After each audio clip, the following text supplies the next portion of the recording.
The Wrestling Chat with Friends, our Tuesday show. That's our WWE show. We also do a AEW show on Thursdays, but tonight we're talking WWE on Wrestling Chat with Friends. Welcome. I am EJ the Collector. I am joined, as I am every week, with my tag team partner, the Axe to my Smash, the Barbarian to my Warlord, TG. Tom, you forgot to watch the Angle doc again? What's up? Yeah, I meant to watch it and then I just slipped my mind, and I need to do that. I need to rectify that probably this week. I could have sworn you gave a review about it like 1 or 2 weeks ago, where you made the No, argument that Angle was possibly the greatest of all time. It hadn't come out yet, but they had done the previous night on Raw. They had done the trailer or promo for it, and so that was what I was kind of jazzed up about. So yeah, is it on Peacock? Yeah, go watch it on Peacock. Yeah. Well, everyone out there, thanks for joining us. Thanks for joining us on YouTube, on Facebook. You're joining us on X, formerly known as Twitter. We're at WCWF Pod. Our producer Cheats has also uploaded a bunch of old episodes to Apple, Spotify, wherever you get your podcasts. So download us, check us out, and tell a friend, why don't you? Speaking of friends, we are missing our third co-host, Kelsey, tonight. She is down at the Nightmare Factory, Cody Rhodes' wrestling school, getting a little bit of refresher training before she starts booking herself for some matches this fall. So she's out this week. She'll join us next week. You can catch her on Whatnot, opening wrestling packs Monday nights at 8 p.m. That's all the promotion we're going to do tonight. We're going to get right into some wrestling. But as we do, you probably didn't check out our Thursday show, TG, last week, where Cheats and I talked AEW. But for my collector's choice, I showed off a couple of the pieces that I got right after Bray Wyatt passed away. WWE Shop started donating 100% proceeds to his family. And I picked up this plaque from Elimination Chamber in 2017 in Phoenix when he won the world title. And I also picked up, there wasn't a whole lot of merchandise left, thank goodness, the Extreme Rules when he returned that we were all so excited about. And that was in 2022, October, Philadelphia, of course. We are going to start tonight's show actually outside the ring because it's a pretty significant day today in World Wrestling entertainment history. Help me with the history here, Tom. The McMahons fully owned the company till about, 20 years ago when they went public? Yeah. 2002? Early 2000s. Yeah. Early 2000s. Okay. Vince McMahon had always retained either 100% control or majority of control after the company went public on the stock exchange. However, that has come to an end because yesterday WWE was the purchase from the Endeavor Group went through. I guess the new company is called TKO. Is that correct? And this company now owns WWE, UFC, executives for both companies in this new company, people like Mark Shapiro, Ari Emanuel, Vince, Triple H, Nick Khan, yeah, not Tony Khan, Nick Khan, and Dana White were all at the New York Stock Exchange this morning celebrating this. And it's a big deal, but now Vince only owns 16% of the company. And first time that's ever happened. So I want you to talk about this. My real question is anyone come out as losers in this deal? Because it doesn't seem so. Everyone comes out very rich. Seemingly it's good content for fans. But in your opinion, are there any losers in this? And then what's the biggest risk going forward for this company? Because we know all the positives, but what are some risks and who stands to maybe lose out on this deal? I think in the immediate future, it's a win-win for everybody. I think the question long-term, especially from the fans' perspective, is quite obviously what impact is this going to have on the on-screen product as we have known it. And not just from a sort of a creative standpoint, but also from the standpoint of, is the model that WWE has really created over the last, 25 plus years of Raw, SmackDown, pay-per-view on the weekend, how much is that going to shift, if at all?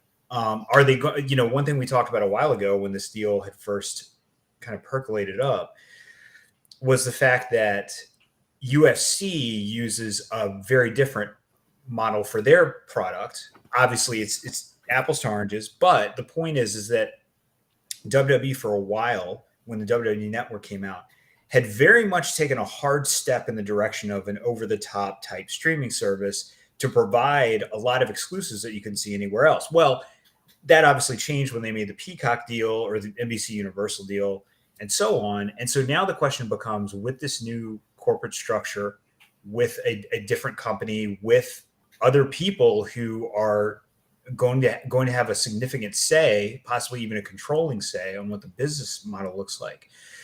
Does WWE as we know it continue to exist, or is there an evolution of it to something else? And so to answer your question, who are the losers? I think it really depends on where the new corporate leaders are in terms of being on the same page or not with the existing WWE folks. So, for example, there had already been talk of like Triple H, who has kind of the day-to-day control over the creative, at least for the last year or so, either getting, I don't want to say phased out, but maybe getting his power mitigated somewhat, either by, Vince himself or by the fact that maybe that there's a different vision in place with these new company leaders.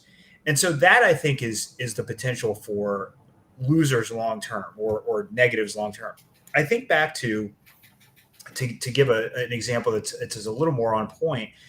I think back to what happened when Turner bought the old, WCW or, the Jim Crockett Promotions. Right. And famously, David Crockett was given like this deal where it's like, you're going to continue to be an executive in this company for, I think it was like 2 years or something. But then like the second the deal went through, he said like, it's like they didn't even, I was going to be a consultant and then they didn't care what I said and so on. Now this is obviously a little bit more, it's a much bigger deal, of course. And also the people involved are a little bit smarter about the sort of corporate stuff, or let's say more experienced about corporate stuff. But having said that, if you told me 2 years from now that there is a scenario where all of the people that we currently think of as the WWE, top brass have been effectively phased out, they're much richer, but they've effectively been phased out, I would say that's not out of the question. I wouldn't say it's the most likely scenario, but it's definitely within the realm of possible outcomes. Why isn't anyone who's making these decisions seeing a guy like Triple H, seeing what he's done, not only his career, but how he's been running this company the last couple of years, and not make that a top priority to keep him in a creative position? That seems like an awful big risk if the guy who made this product, and Vince had a lot to do with it, but certainly in the last couple of years, and in his own way for decades, has made this so successful and made it so valuable that they wanted to buy this company. I can't see a Crockett scenario. If anything, I think these smart business heads would aim toward trying to phase a guy like Vince out, just simply because of age and controversy. And I'm surprised to hear things like Triple H is not going to continue as an executive of the company. He's just running the day-to-day operations. I would think at the end of the day, the heads of this new company would see Triple H as more of a valuable asset than Vince. But they may, but the way the deal is structured, it's going to be a lot harder to get rid of Vince before he's ready to go. And that was that was what Vince wanted. He wanted a deal that was going to make it almost impossible for them to get rid of him without, some kind of extensive financial penalty. And I think the other thing is, if you are, the executives of Endeavor or TKO, you're probably thinking, how much longer is Vince going to be around? Right. Like he just had a major surgery. He's not there day to day, every week anymore. I think that they're probably thinking that's a problem that might solve itself. Exactly. I mean, or it's a problem that let's say it's not worth the possibly extreme measures we would have to take to oust him. Yeah. When he might be gone in, 30 months or whatever, or less. I think that, to your point, I do think that they value, of course, because professional wrestling is such kind of a unique business, there really is nothing like it. I do think that they would want to keep Triple H around. Certainly, what I'm saying is, I'm talking about the top level decision making for how the business operates. Yeah. And so when I'm saying things like, again, what is the model, the delivery system going to be for our content? Those sorts of decisions where Triple H would have, two years ago, he absolutely would have been one of the key players at the table to kind of talk through that with Nick Khan and Vince and, Stephanie, whatever, before she left. I think those kinds of decisions, if they aren't already, will soon not be in the hands of the people that we traditionally think of as the WWE brass. That's what I think is going to happen. And again, that could make for a very interesting, different product, different, like you said, delivery system going forward. Do we glean anything from Stephanie not being at her dad or Triple H's side and Shane not being there? Glean anything from that? Or is that sort of like they're really not part of the company anymore? I think that even if this deal hadn't happened, I don't think that would be any different. I think that, for different reasons, and we talked about this at the time, I think that with Stephanie, their family went through a lot over a pretty short period of time. And I always got the impression that, yes, there was definitely some clash with the, possibly with her dad directly, but certainly with the board as it was then constituted, the WWE executive board. And I think she probably was just tired of it, wanted something else, and wanted to spend more time. This is a cliche, but I think in this case it was true. Wanted to spend more time with her family after obviously her husband had a serious health. Mm-hmm. I think in the case of Shane, he just kind of wore out his welcome and just had some really bad missteps creatively. I think that was kind of. I think if Stephanie wanted to come back, I think she would be in some capacity welcome back with open arms. I think with Shane, it'd be like, you can do like a cameo on TV, but we don't want you part of the company. You can come in, you can come in, blow your quad out, and then leave. Yeah, but right, like father, like son. Okay, prediction time. Who do we see first on the other person's product? Do we see Roman Reigns making an appearance ringside at the Octagon, or does Conor McGregor cut a promo on Raw? What happens first? So here's the interesting point about that.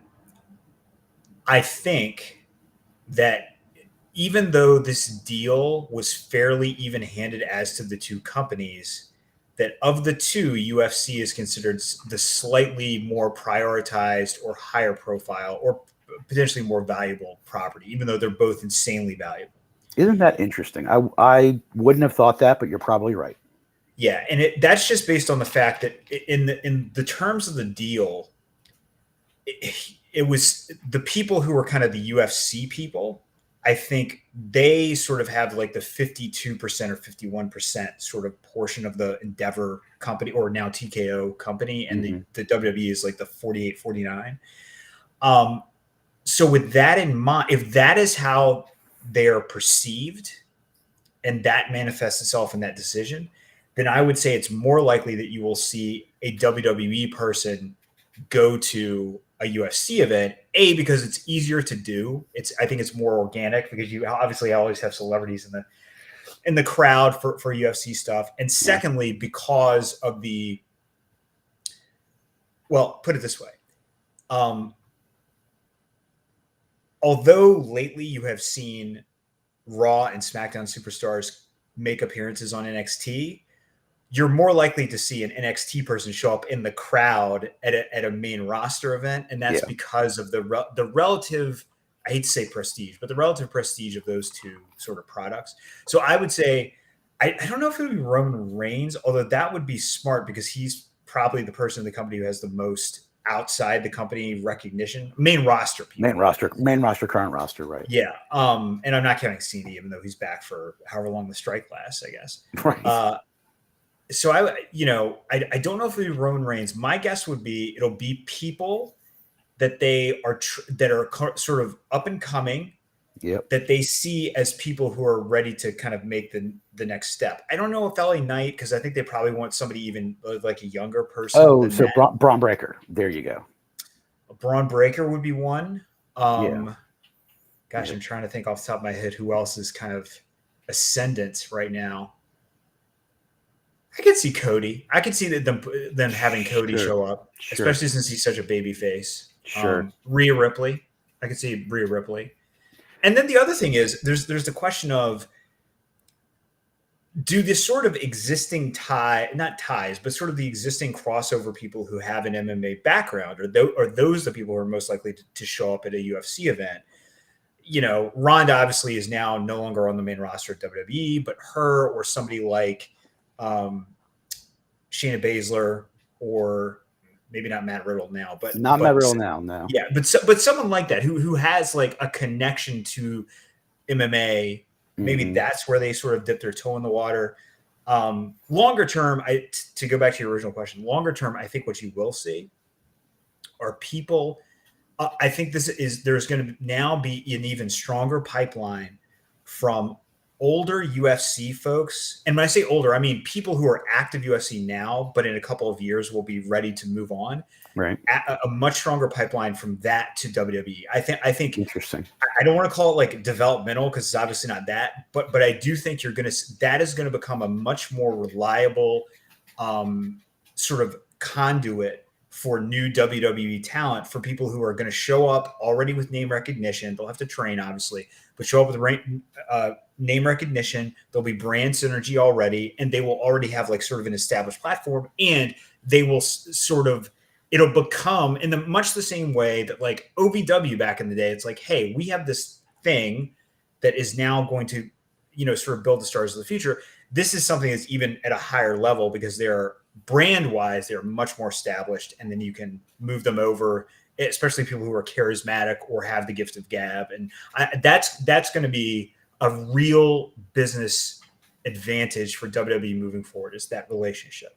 No doubt about it. It'll give them sort of a backstop to their NIL plan of getting college athletes. You could get great college athletes, but if they can't talk or they can't work or they're too big, you have this also, and it also creates competition. So if they're truly trying to find the best of the best, they now have a larger pool to pull from, and that's awesome.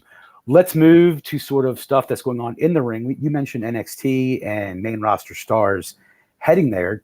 As we speak, NXT is on USA right now, and the main event tonight is the man Becky Lynch, who has been a dominant main roster star, maybe the dominant woman star of the last 5-6 years, along with Charlotte, is doing a tour down there. She's challenging Tiffany Stratton, who's the current NXT Women's Champion, to a match tonight.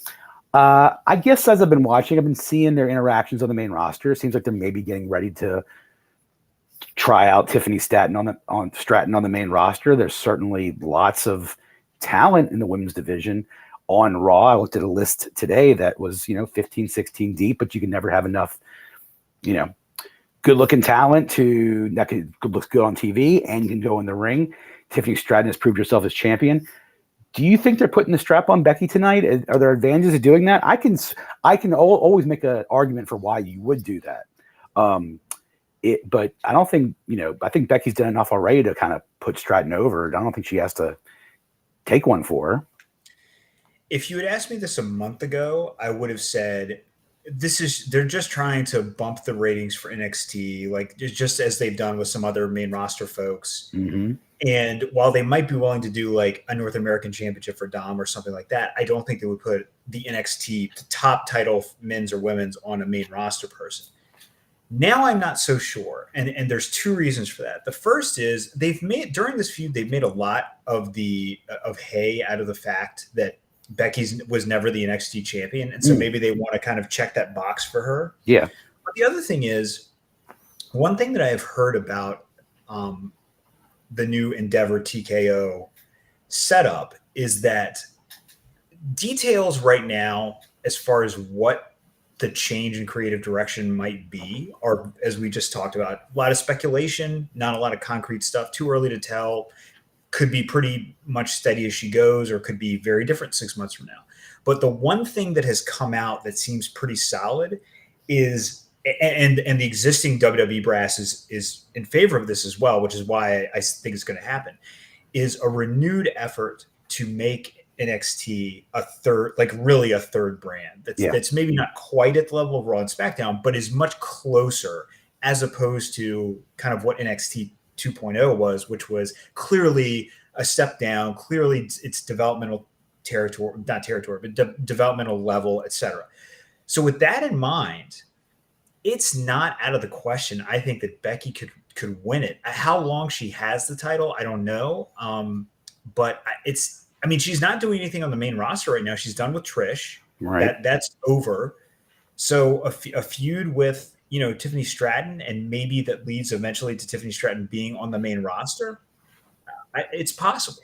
They have really, I mean, in a way, they have slowly migrated some main roster talent to NXT sort of full time. The two I can think of is Mustafa Ali and Baron Corbin. Yeah. Two guys well established on the main roster. And Dana Brooke as well, although Dana Brooke as well. That was a while ago, yeah. But and it kind of started with Apollo Crews. Folks who had been in NXT made that full time roster jump. Apollo Crews even had character changes in the main roster, and then sent him back down. I have no problem with that. If you're trying to make a legit third brand, and you're an entertainment company, it's not out of the question to have Becky hold that title for a while. I think it does check boxes. I think you're right. Speaking of interesting things happening on the female roster, at the conclusion of Raw last night, we got a really interesting and kind of out of left field, didn't see that one coming moment. So Raquel Rodriguez was challenging Rhea Ripley, thank you, for the Raw Women's title. Decent match, good match. So when Vince came back, we heard a lot of things about a lot of talent being signed and then sort of stashed away. Chelsea Green was one of them, was stashed away for months before being kind of brought back several months ago.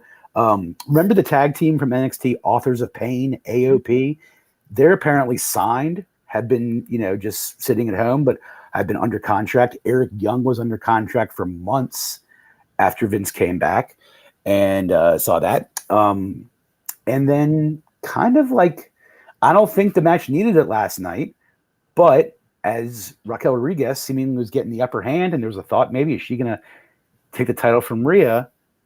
Nia Jax, the immovable object, shows up in her gear that she had been wearing since the last time we saw her, and she takes out Raquel Rodriguez, causing Rhea Ripley to win. They have a little face-off in the ring, and Nia Jax awkwardly headbutts Rhea Ripley and very awkwardly leaves her laying in the corner after a big splash that seemingly she might have even botched a little bit. Nia Jax returns. For everything. Right. Nia Jax returns. Did you have that on your bingo card for this episode of Raw? I did not. I mean, for this episode of Raw, no. I mean, I knew that she was kind of floating out there ever since she made an appearance at the Royal Rumble, and then it was thought that like, oh, is she signed? Is she not signed? And then she disappeared and wasn't around. Look, I'm not a fan of this. I think I get it from a creative standpoint, because right now on Raw, it's like, okay, we're keeping Rhea and Becky apart for right now. So what's your best option? Yeah. On Raw for her to feud with? Rhea's literally run through everybody. Right. So from that standpoint, I get it. But I just think that based on everything we know about her history and the injuries that she's caused, look, it's possible that she has, improved and put that behind her. But I'm just like, man, you've got a really, really strong performer in Rhea who is over and who is a dominant champion, and throwing her into a feud with somebody who's probably most known for injuring people. I just think that is playing with fire. Yeah. What an Aaron Rodgers type disaster that would be if next week on Raw, accidents do happen, but Rhea gets legit hurt, and hurts her Achilles, Speaking of accidents do happen, can I tell you something? There are several things I think WWE is really kind of struggling right now creatively compared to where they were, certainly 6 months ago, but probably even a month ago. They have two separate angles happening on Raw right now that revolve around baby faces accidentally getting hurt by other baby faces. And I'm like, guys, Like, stop. Which ones are you referring to? Okay, so we've had for a couple of weeks the whole thing with the New Day and Drew McIntyre. Mm-hmm. And then this week we got the same type of angle with Jey Uso and Kevin Owens. Yeah. And while I think the Jey Uso stuff is interesting to me from the standpoint of I love the continuity of like, hey, this guy was a jerk for 3 years almost, and you just expect us to like do the wrestling thing where it's like, oh, he has a change of attitude, we're all cool. But no, the babyfaces are like, hell no, we don't trust you, we don't like you. That part I'm cool with.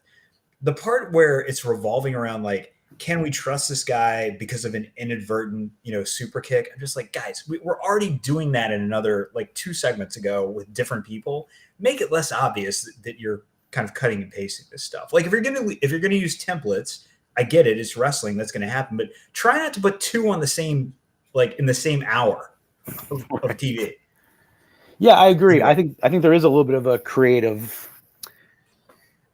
lag going on right now. I think the Bloodline storyline, which dominated wrestling, and we were talking about Emmy nominations and everything.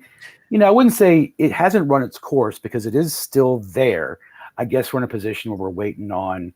This is part of like Roman's not working a full time every week, so we got to kill time before WrestleMania season. I think it's a combination of a couple of things. I think there's like Roman's gone. I think like with Cody, who has been in limbo, I really do. The more I thought about it, I think their plan A for him really was a program with Bray Wyatt when Bray was ready to come back. And they were waiting for him. Like he was apparently, making progress. And then of course, tragic passing. And they're just kind of like, we got to figure something out with Cody. Because Cody, he didn't have a match in the last pay-per-view. And so his last pay-per-view, I mean, he finished the feud with Brock. Yep. And then he hasn't been in a program with anyone in over a month, which is crazy to think because he is the top babyface in the company. And I look, whatever creative issues WWE might have, they're not dumb. And they're not going to just let a guy like that languish unless there was a plan that suddenly they couldn't do. And so I think that's part of it. The other thing that I think is happening is, in addition to kind of those plates spinning for those reasons, I also think that with the consummation of this business deal, I think that they wanted to kind of keep things sort of at a status quo to see sort of functionally how things work now that the 2 companies have combined. And when I say that, I look at things like the Bloodline storyline and especially the Judgment Day storyline, which was really interesting. And then like it got to a certain point a few weeks ago and they were like, okay, let's just kind of tread water. And that's how it's been. Like you'll notice like they were really, I mean, you still have some stuff with JD McDonough, who's kind of in the mix, but they were doing this thing where it was like put it this way. When's the last time you saw tease a cash in? Like that kind of that's like all that stuff has been backburned. Like he and Finn, or not only are they on the same page, the tag team champions. Mm-hmm. So I think that some of that is due to everybody in the company wants to see like, okay, let's figure out how this thing works now. And then I think once we get to Survivor Series, that's when you're going to see whatever direction this thing's going to take, like creatively, business wise, that's when things are really going to move fast. Yeah, I think one thing they have done right so far, and I don't know if this is somewhat to their credit, but mostly to his, is LA Knight. They've been doing great with LA Knight, even during this sort of down period. His program and promos with The Miz have been fantastic. They've both been great. Yep. They've both been great. So, and I know that I've seen online that LA Knight's in contract negotiations and they're far apart on money. They'll get all that worked out because they can capitalize on probably this 5 to 6 year window from LA Knight's, age 40 to 46, and right now he's so money. Like I said, he is now more over. He's as over as Dom is as a heel. Geez, get those 2 together in a handful of months, and that'd be fantastic. Where did Charlotte Flair go? What happened to her? I have no idea. Isn't that interesting? No clue. I mean, we're you can only keep her so far away from the women's SmackDown title for so long. So yes, I like, and I guess I hope that your theory is correct that they're not making any big leaps now until this. And this wasn't a direct result of that, but did you see Raw's numbers from last night? No, but I mean, it's football season. It's Monday Night Football debut. It's Aaron Rodgers. Saw that. I mean, I'm sure they were bad. What 1.3 million, second lowest rated Raw in history, behind a December best of show last year, which got just a little bit less. Yeah, you don't put any stock in that. It's football season. Every Monday night thing is going to have to counter program to that. Raw will do okay. Aaron Rodgers, although viewership, went down, viewership was at its highest when in those first 4 or 5 minutes until Rodgers got hurt. Then it actually slowly decreased. But I feel so bad for Jets fans. How bad was that last night? We're gonna go off topic just for a second, but is that the worst thing you've ever seen? I mean, it's not the worst thing I've ever seen, but it is just, if I were a Jets fan, I would probably start to think I don't believe in curses, but man, this is a lot of stuff has happened in this franchise over the years that it's different than so this is the whole thing with the difference between the Red Sox, which I'm a Red Sox fan, and the Cubs. And this is the point I always made. The Red Sox were a team that was often in contention, often made the playoffs, and some insane disaster would befall them. Yep. And they would not win. The Cubs were, with the exception of 1 or 2 seasons here and there, they were just bad. They were just bad. So that's the difference between Washington and the Jets. So, my thing with the Jets is hey, they've been in my lifetime, they've been to, they've won playoff games. They've been to AFC Championship games where they've had the lead. They've had, Bill Belichick was going to be their coach, and then he, at his introductory press conference, resigned and was never their coach. And a lot of things have happened to them over the years that have got to be frustrating as a fan base. And I think this was just that team, as currently constructed, they have an elite defense. They have a great young running back, a great young receiver. Mm-hmm. Offensive line is so-so. But if you put a above average quarterback with that team, they are instantaneously a Super Bowl contender. I mean, they beat the Bills last night after Aaron Rodgers got hurt. Yeah. And that speaks to how much talent they have. Now, they're not going to be able to do that every week. But, I mean, they go from being a team that is, I think, right there in the AFC playoff mix with the Chiefs and the Bills. And, I was going to say maybe the Bengals, but, man, they look bad in week 1. To now being I think a team that is, because their defense probably 9-8, and their schedule the next 5 weeks is the hardest stretch of any team the whole year. Despite that, who had the worst weekend though? The Jets or the Giants? Oh, I would put it this way: I would much rather be the Jets. That was a non-competitive team. Yeah. And there's a difference between oh man, we lost our quarterback and our backup is a big downgrade, but at least he's a guy who started and we still have an elite defense to they hapless. They were, everything about that was bad. Everything. Oh, football chat with friends rolls on into our second half hour. We'll do a quick check-in with my son Eli, who's playing WWE 2K23 right now. I see John Cena taking on The Rock. Oh wow! Right now, yeah, that could be WWE 2K8. It sure could be. I think it's been talked. There's been a lot of talk in the last year about matches of the year because we've seen some great ones. The Clash of the Castle with Sheamus and Drew and Gunther. We've seen, Trish and Becky was talked about. We've seen a lot. We've heard a lot about matches of the years. There's been a bunch in AEW that have been great. Where do you put that Gunther Gable match that took place last week, establishing Gunther as you predicted this months and months and months ago. So full props to you for saying, I think what they want to do is have Gunther go over. Honky Tonk Man established that. You called that months ago. So congratulations to you. They did it. They set up a nice little program around it too with Gable. Gable went from, a true heel to a true face now. And he had they brought his family into it, which is a tried and true, plan that always works.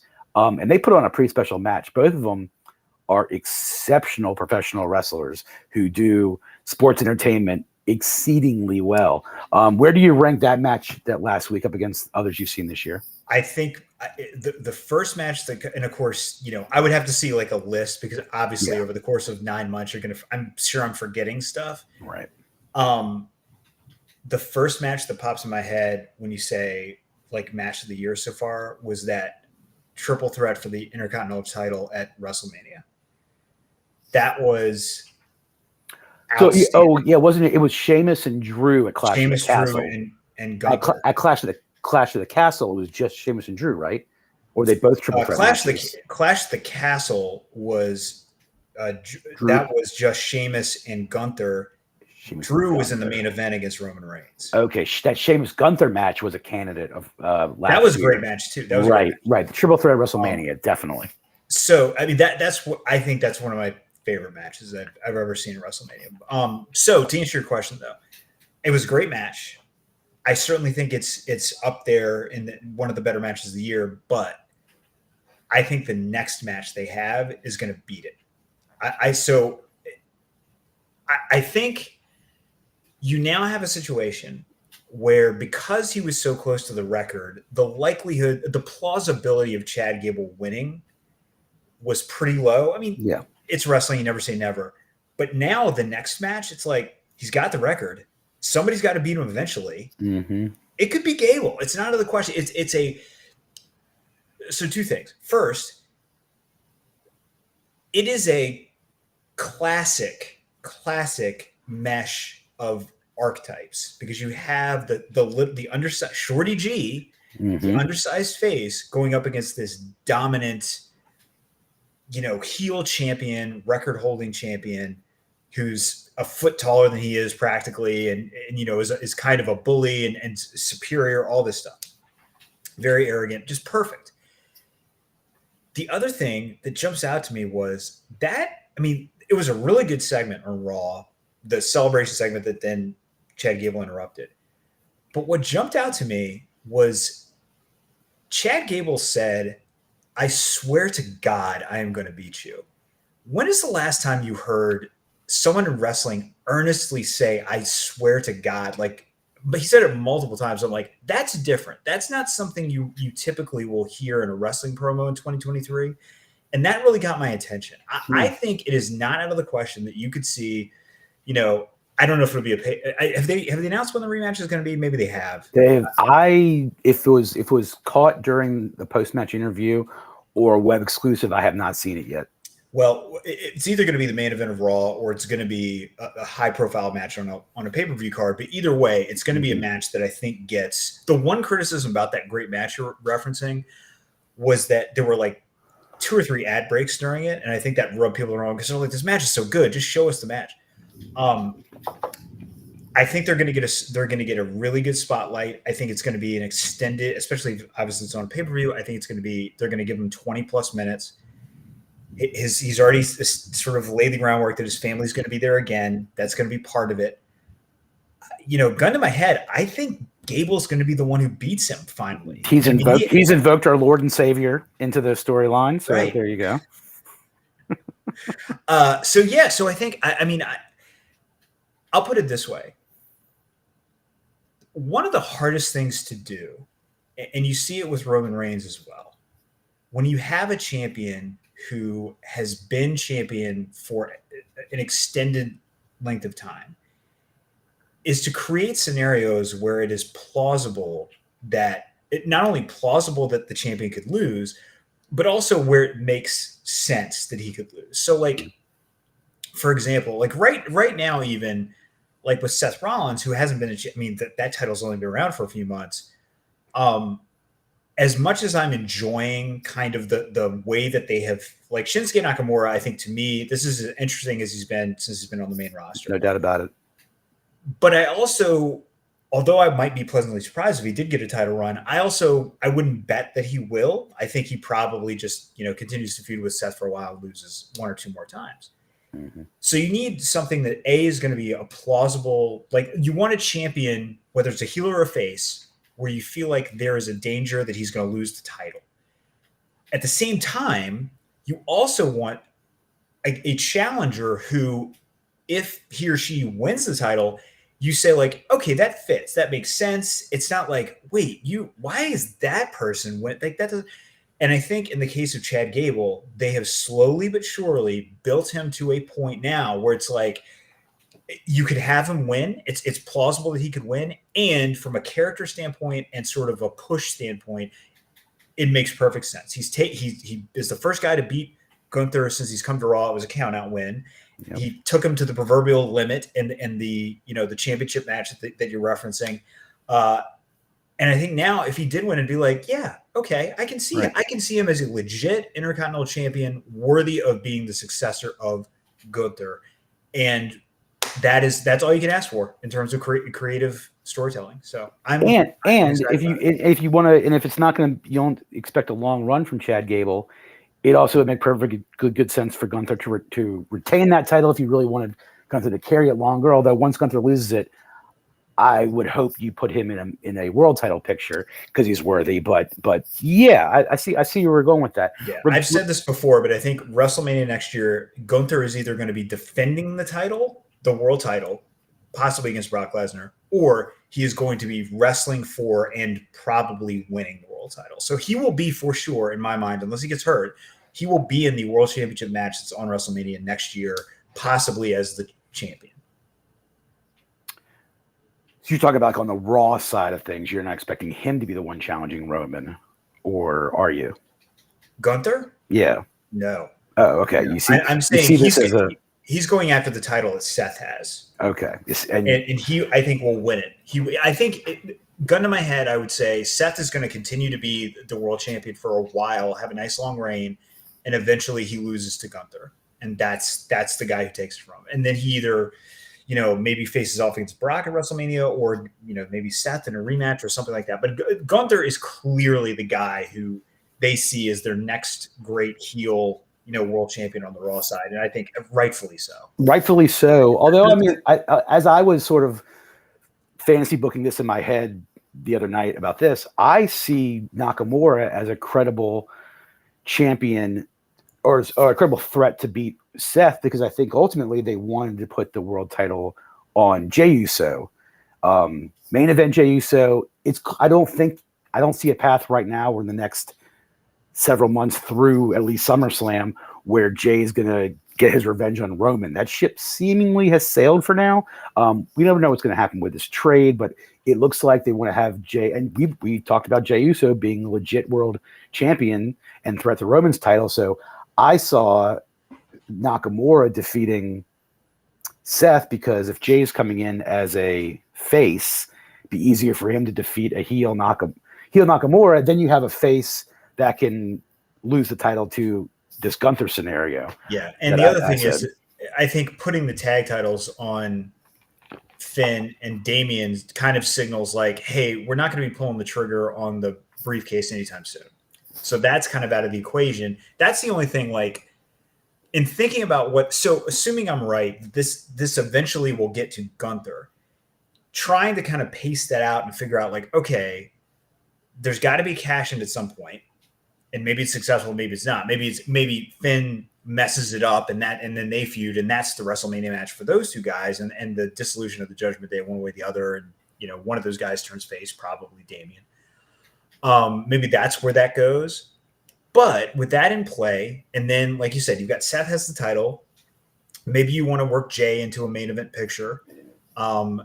You've still got Cody floating around there, and like, how does he factor in? You said something interesting last week, because I think the conventional wisdom was that Cody would be the one inevitably traded for Jay. I don't think so. But you didn't think so. I thought that was interesting. So here's my thinking on that is that the reason that Cody's on Raw, I think we all agree, is like, look, we're headed for a rematch at 40, probably with Roman.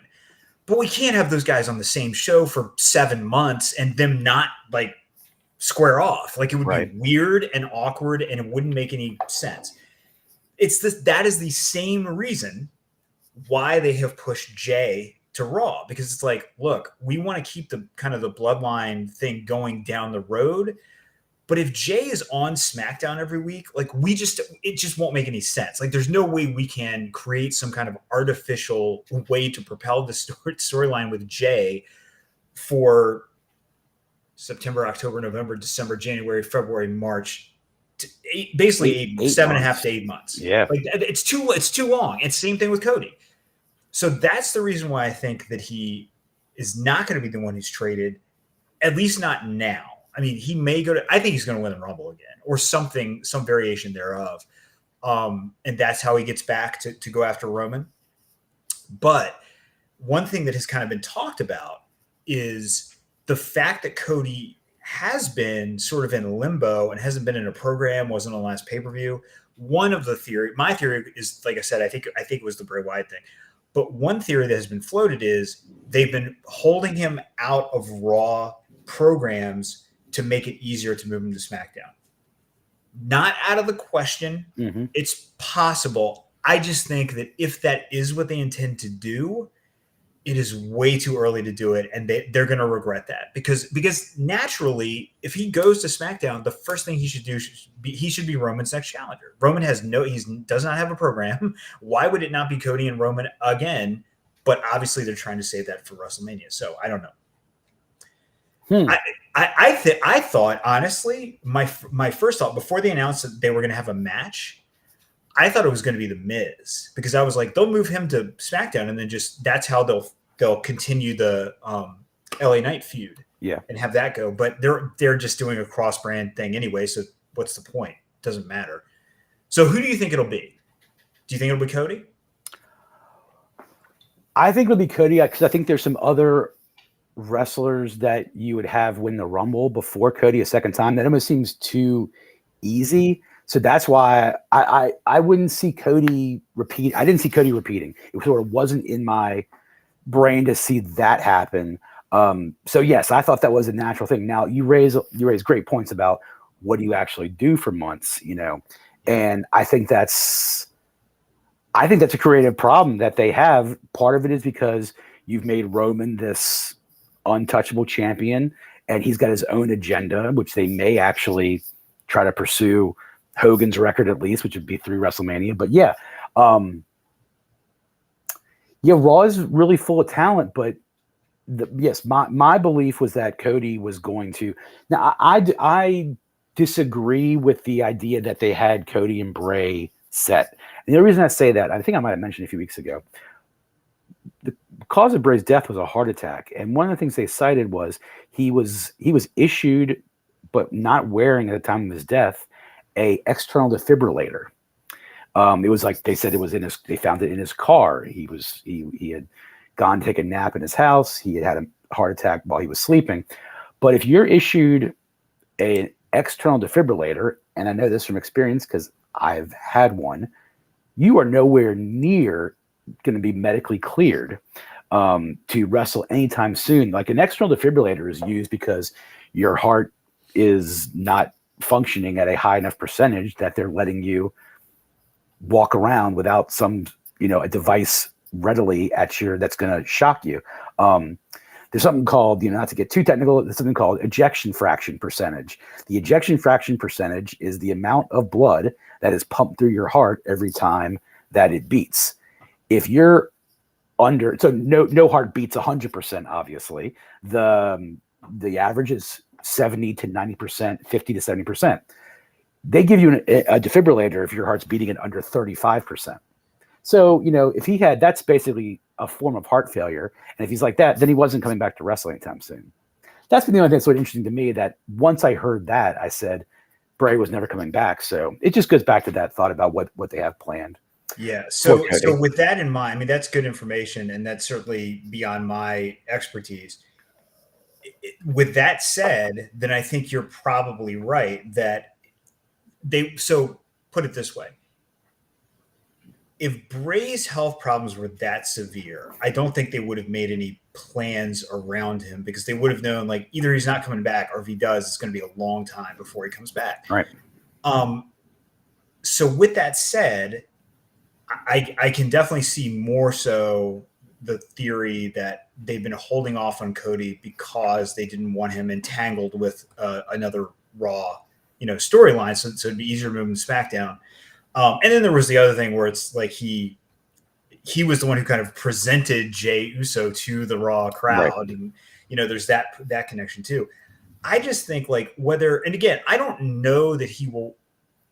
Like, I wouldn't necessarily even predict that he'll win the Rumble again, or that he would have won the Rumble again. That was just one avenue to get him to Roman. My issue is, if you move him to SmackDown in September, you basically have two choices.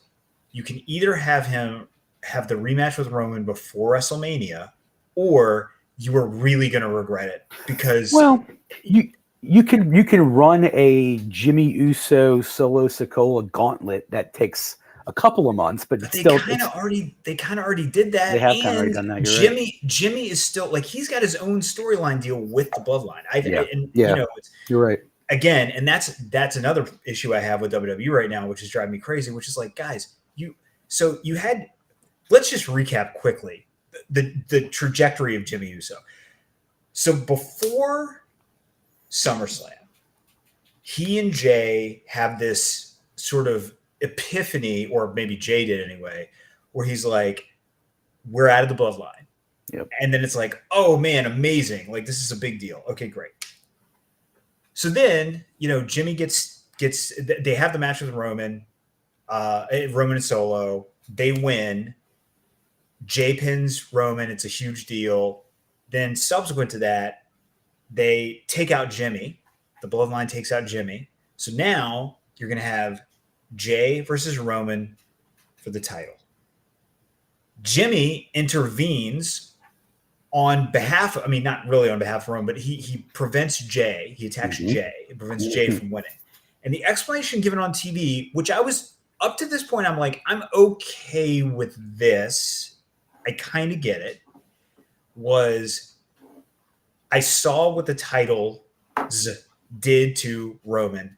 I love you and don't want that to happen to you. And it's going to happen to you. I can see it. You're turning to the dark side. It's like, okay, I'm cool with that. It's a reasonable wrestling explanation for why you would attack the guy who was your friend. Okay. But then Jay quits, which was a surprise. I didn't see that coming. I was like, oh, that's weird. And then all of a sudden, Jimmy is like trying to get back into the Bloodline. Why? Right. That makes no sense. No sense. Do you think they just like fumbled a script one night and they're paying the consequences for that, or they were holding it upside down and they didn't realize it until after the show was over? It's like, oh crap, we really made it. Well, I don't like to. I bring this up a lot, but we don't need to like dwell on it. But like this sort of confusion and this sort of stagnation does run parallel with reports that Vince is more involved than ever and is changing scripts last second. There's a lot of stuff planned for Raw that was like announced but never happened, and they say Vince is back full in charge. Neither of us are there, but like I always think it's interesting when these sort of things happen, that it always coincides with Vince getting his hands back in the pot. With the last second changes to Raw and stuff like that, I do think that is some of that is Vince's fingerprints. What happened with the Bloodline, though, that even when Vince was fully in charge the first 2 years of this, that was such a well-told story. And you had other creative voices who were so involved in that, whether it was Michael P.S. Hayes, Paul Heyman, Roman himself. I really do go back to, I think something is going on that is related to the consummation of this business deal, where they're like, we don't want to make any major creative moves until we sort of get through this transitional period and I think you're probably right. How things work. Yeah, I think stuff like this, like the segments being moved around on Raw, and like Jay opening the show instead of Cody and that kind of stuff. That's Vince. The weird decision to have Jimmy want to get back into the Bloodline, like that what that feels like is, we are trying to stretch this thing out until we get a feel for how things are going to work, and then we'll kind of resume what I think is going to happen ultimately is once that all gets settled, which could be in a few weeks, I think there's going to be some kind of weird retcon where Jimmy, I don't know, he's not going to say just kidding or something like that, but I think there's going to be some post hoc explanation that tries to make the pieces fit together again. Yeah, now that Jay's out of the picture, to some extent, it becomes a little easier to do that because you don't have Jay like standing next to you being like, "What are you talking about?" Like that's it's like you attacked me. Do you remember this? Anyway, totally. We'll bookend the show tonight with another sort of business question. In early 2024, where will you be watching your SmackDown? Will it be on a Disney-owned product like ESPN, or will it be on Amazon? Which seem to be the two leading contenders to nab SmackDowns. It seems like Fox is not willing to meet the price $300 million that WWE is asking for TV rights. So Disney and Amazon have emerged as leading contenders. Where do you see this end up going? And why doesn't NBC own the exclusive provider because of the Peacock network? Okay, so there's a couple questions there. So the first thing is, as far as NBC, my thinking is, number one, I think WWE, from the WWE perspective, they would rather their product be on multiple avenues because even though because it always has been, right, and even though this doesn't make as much sense as it once did, to a certain extent, you are in front of like different audiences if you're on different channels or platforms. That's right. That's right. So that's part of it. So in other words, that deal may not be attractive to WWE, and the other half of the equation is it may be from the standpoint of NBC Universal. They might be saying like, look, we've already spent a lot of money on this. Right. It's enough. Like we're not looking to double what we're already paying for this content. Like it's enough. So that might be part of it as well. In terms of the options that you just talked about, I could be way off on this, but I would say of those two, Amazon is more likely. And the reason is because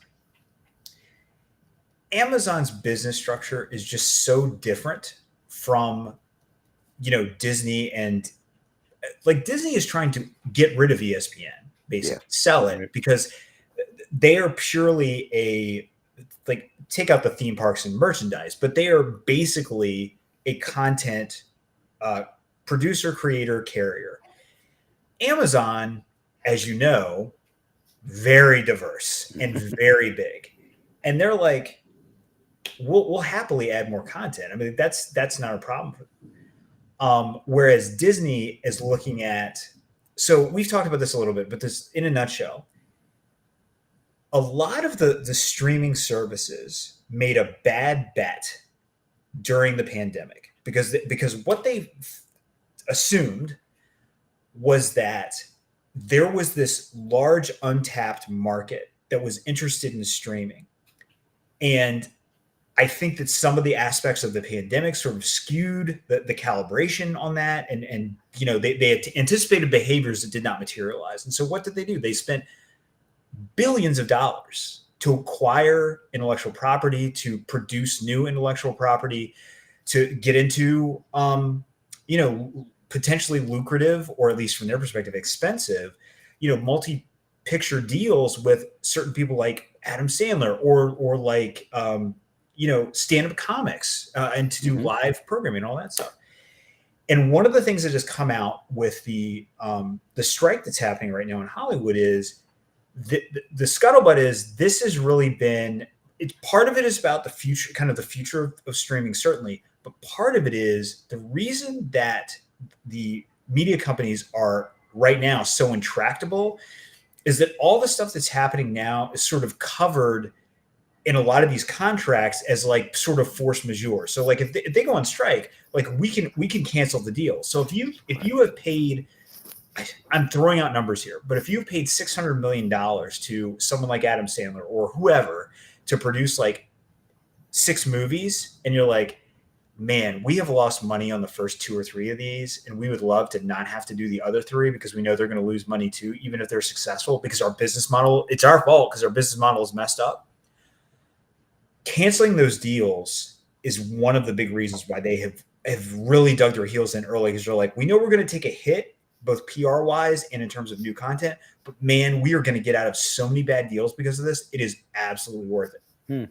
So to wrap this up and come back to your question, Amazon is not like that is such a like tiny piece of their gigantic pie that they're just like, yeah, we'll happily acquire new IP and we'll happily bring WWE into the fold or whatever, like other sports or anything else. Interesting. So I think that's of those two anyway, Amazon for sure would be the much more likely landing spot. I love your perspective. I love your insight. You do really put it in terms that even a old wrestling man like me can understand, TG. That's why we have you around, and we appreciate it. We got a PLE coming in a few weeks, but next Tuesday, I want to talk to Kelsey about her experience down at the Nightmare Factory, who she ran into. I really told her to pump the show, so we may get some guests out of it. Who knows? But thanks to all of you for watching. See this show and all of our shows on our Twitter page, our YouTube, our Facebook, and we are loading more and more episodes on Spotify and Apple, iTunes, whatever it is. Eli, you a big fan of 2K23? Yeah. What? Who's his go-to guy? Who's your go-to guy so far? Roman Reigns, 99 overall. Roman Reigns, 99 strength overall. I have heard a lot of Nakamura music coming from here too. So he's a Nakamura fan too. He did just the mod, the custom creation guy. People can make different players and upload them that everyone can use. He also can be playing. I probably will insist going forward that he plays this guy. He's got MJF as the AEW World Champion going. So maybe through is it called the career mode, universe mode? This is the universe mode. The universe mode. We'll fulfill Max's dreams and let him run the WWE for a while. Great. But Cheats and I will be here Thursday to talk AEW. Dynamite's tomorrow. SmackDown. Raw will happen again, and then we'll be back here talking about it with TG and Kelsey. So we're tapping out tonight. That's all we got. For Eli, for TG, we'll say thanks, guys. See you next week. Thank you all.